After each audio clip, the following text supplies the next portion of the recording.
Slotting fees are where brands purchase shelf space in major retailers to highlight their products over others.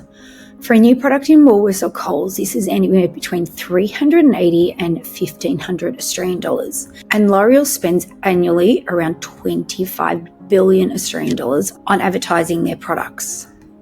So let me ask you, hair salon owners and stylists, how much is L'Oreal paying you to promote their products? These are the salon product mistakes that are costing you thousands. Slotting fees are where brands purchase shelf space in major retailers to highlight their products over others. For a new product in Woolworths or Coles, this is anywhere between $380 and $1,500 Australian dollars. And L'Oreal spends annually around 25 billion Australian dollars on advertising their products. So the big brands used to have two lines: Salon Exclusive, which was sold in hair salons only, and Mass Retail, which was sold in supermarkets. One was a professional range sold by us as hairdressers, and the other was the cheaper version made with the lower quality ingredients that the clients could just pull off the shelf, dump in their shopping trolley. No professional help needed, and the price reflected that. Hair salons were loyal to our brands for this reason. The markup for us wasn't great, but these products were a great add-on for our current services and also complemented the cuts and colours that we did, and it all worked. The professional range was made of high quality ingredients, so clients knew that they were not only getting the best advice, but also the best product for their hair. And this product was better than they could buy in the supermarkets. Everybody knew that. You could only purchase professional ranges from your hairdresser, but then it all changed. Then came the retail stores like your Hairhouse Warehouse, your Priceline. We didn't care. We kept our mouths closed. They were only a couple of dollars cheaper than what we were selling them for, so we were still doing okay. We still stocked them in our salons. And then these products went into online stores. And again, we made minimal noise. We just kept on slugging away. They were a couple of dollars cheaper than what we were selling still, but people had to pay for postage. So clients were still buying off us majority of the time. Then COVID hit, and the big brands did the greatest deception to their loyal salons. So while salons were in lockdown globally due to COVID restrictions, the big brands started selling their professional ranges in supermarkets behind our backs. Why, you ask? Because they had lost the salon sales due to us not opening or working. But the kicker is they were actually selling these products for cheaper than what we were purchasing off the wholesaler for. We knew this was happening, and when we opened up again, the supermarkets were flooded with professional ranges at a very, very cheap price. Did we get angry? Most salons didn't. I did. A few voiced their opinion. There was a lot of online debate and a lot of questioning in forums, but in the end, we did nothing about it. And we just kept plodding along. We just kept bowing down to their bullshit. They tried to gaslight us. They told us what was in the supermarkets were all fakes, and they were working their hardest to try and get them out. They kept telling us they can't remove them from the supermarkets. It's your brand. You can do that. But now 5 years later, after all their attempts at removing them, these products are now firmly ingrained, not only in supermarkets, but Mecca and Sephora. And now instead of purchasing from you, your clients are buying it online, from the supermarket, or from these beauty retailers. And they are purchasing it for sometimes less than what you are buying it for. So the brands have enticed your clients away. They have removed an income stream from your salon. And are we pissed? No, we're not. Do they care about you? No, they don't. They care about their profits and not yours. They didn't even care if the client was getting the wrong advice from unqualified sales assistant in your Pricelines, your Hairhouse Warehouse, even online. Were they really hairdressers, or were they just selling what their bosses told them they had the most stock of, or what the big brands had the best promotion on? Was it really the best thing for your client's hair? And again, we stood back and we said nothing. We just continued to snip away and keep our mouths shut. Basically, they took out the middleman or woman, and that is us, the hairdresser. They went straight to the client, and we missed it. But yet, you still stocked their products and put them on the shelf in your salon. So here's some stats for you. In the last 4 financial years from lockdowns, each of the 3 biggest haircare brands had record revenue growth. L'Oreal, who owns L'Oreal Professional, Kerastase, Redken, Matrix, Biolage, Pureology, Schumacher, Pulprite, and now Aesop. According to IBISWorld, L'Oreal's revenue growth in 2020 was 4.9%. In 2021, it was 12%. 2022, 13.7%. And in 2023, a whopping 45.4%. Now, where did L'Oreal go in 2023? They went into Mecca and a lot more online stores. Can you now tell me how many salons globally have had a 45% increase in retail sales since lockdowns? This is because these big brands have taken the retail customer from your salon and now they are selling direct to them. This is lost revenue for your salon. Now, Unilever, who owns Tigi, Aveda, and most recently has acquired K18, their profits soared in 2020 and they were making more profit from each product. Could that mean a decline in quality of the ingredients in that product? You can be the judge of that one.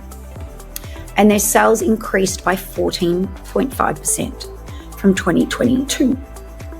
This company has made over $60 billion in 2024, according to Retail Beauty. I'm going to put all these links in the comments so you can check out their revenue and profits in your own time. Always good to know what the competitor's making. And lastly, we have good old Procter & Gamble, the pharmaceutical company. They own Wella, Sebastian, and Nioxin. They haven't had as much success as the other 2 brands, with only a 2% increase in sales each year since 2020, but are still increasing due to sales outside of hair salons. They are still not being loyal to their salons. They are still putting their products in the supermarkets and large retailers. Yet, you still proudly display their stock front and center in prime retail space in your salon, and you still go online and you recommend in forums to other hairdressers because you still think these brands are loyal to you. You are giving them for free what they pay top dollar for on a supermarket shelf. Now, let's look at these numbers. Firstly, I need to say these numbers are from industry sources and not direct from Coles or Woolworths. This is because these deals aren't publicly disclosed. Wonder why? The public can't know their buying habits are being manipulated. The public don't want to know that what's put in a certain space in the shelf is affecting their buying habits. And consumers will also realise that a company paying for shelf space is included in the price that they sell the product for. Paying for shelf space is called slotting fees in the industry. It's the fee a brand pays for a certain shelf level or space. So eye level is always the most expensive because people don't tend to look up or down. That is the most profitable real estate space. According to NIQ, an initial slotting fee for a new product is anywhere between $380 and $1,500 Australian dollars.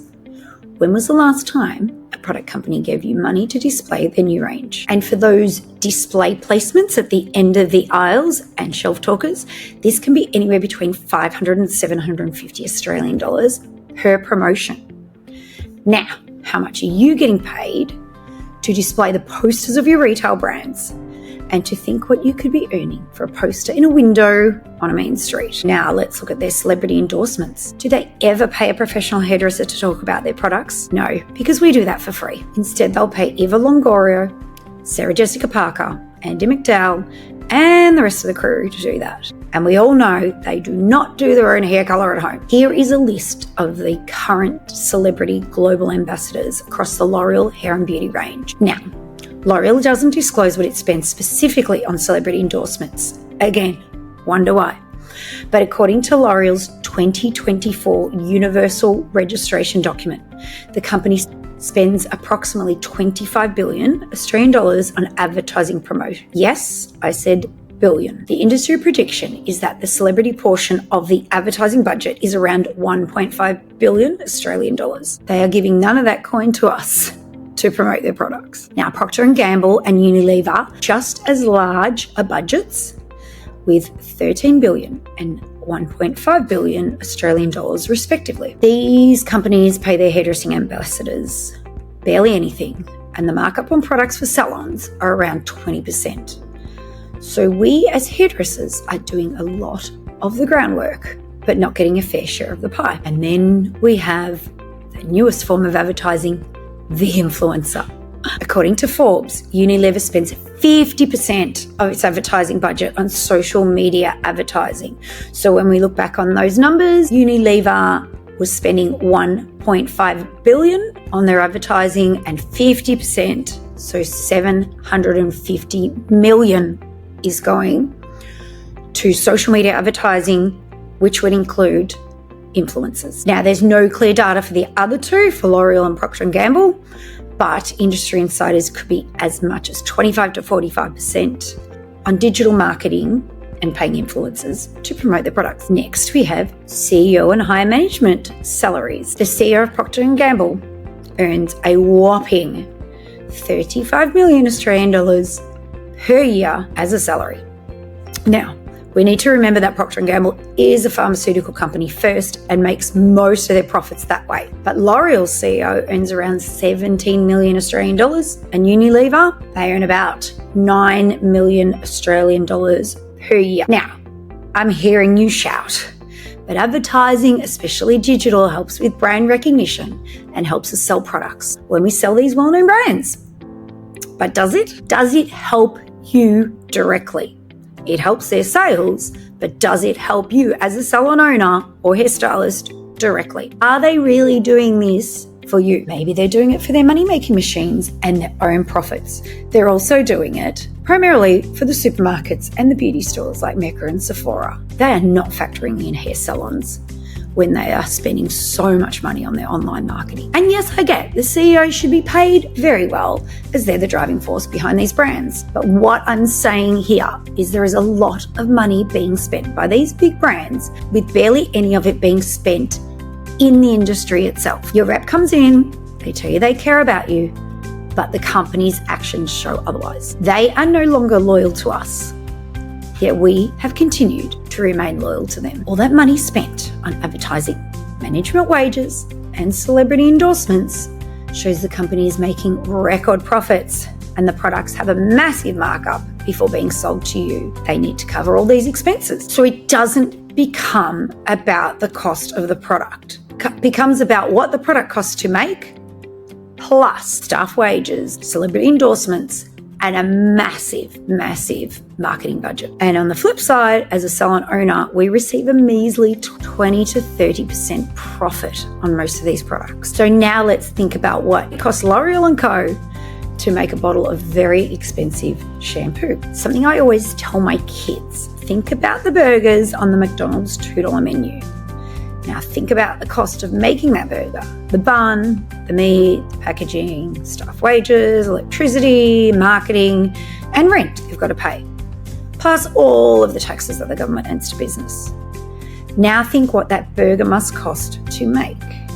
It's probably costing McDonald's about 20 to 30 cents.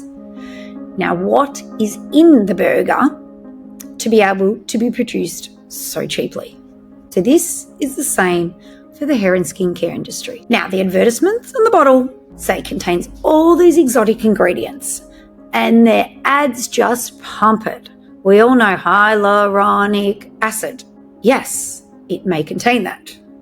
But what amounts? Is there tiny amounts?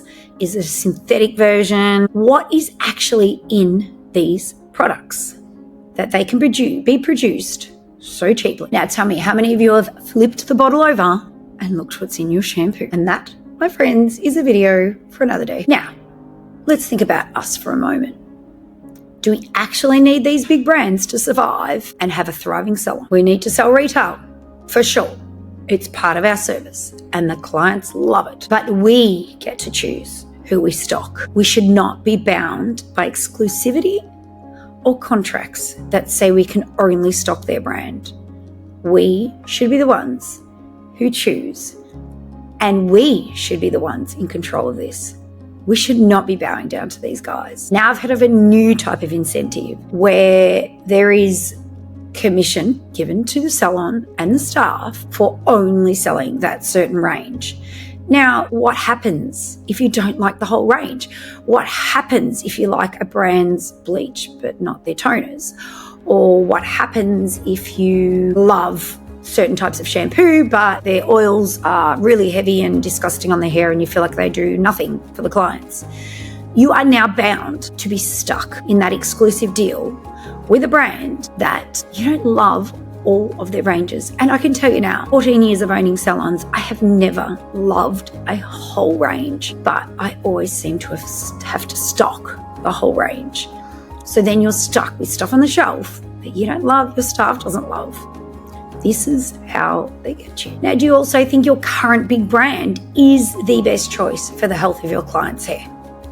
Are you being wowed? Are your clients being wowed by the brand? An amazing professional range of shampoos, conditioners, and styling products as they used to be.